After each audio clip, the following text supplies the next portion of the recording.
Welcome to Blue Stripes Bible. Here we are in Blue Stripes Cafe in Greenwich Village with our guest, Rabbi Yehuda Sarna. Numbers chapter 12.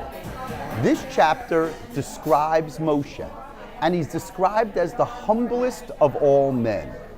What does that mean to be a leader, but to also be the humblest of all men?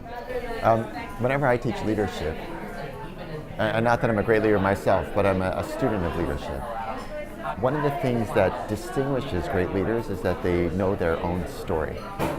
And it's what I call leading from the inside out. When you know your own story, your own principles, your own values, and you're really in touch with the passion to make the world a better place, not for the purpose of self-aggrandizement, but because you really know what you care about, that does not come across as arrogant.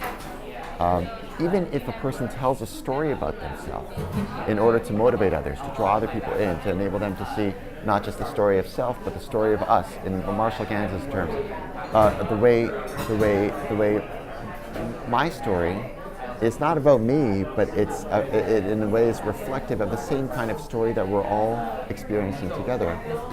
That's humility. And it's counterintuitive for many people, because if I were to ask you, sometimes when you hear someone telling a story about themselves, you say, "Oh, that guy's being self-promotional. Can't do anything except for talk about themselves." But there's a way of telling a story which is not arrogant, but it's about the challenge that so many people are experiencing. If you're able to put the story of self into terms when it becomes a story of us, that's what people experience as humble leadership. So maybe there's a distinction between the words in English, humility and meekness. Humility is to know your story, is to lead from the inside out.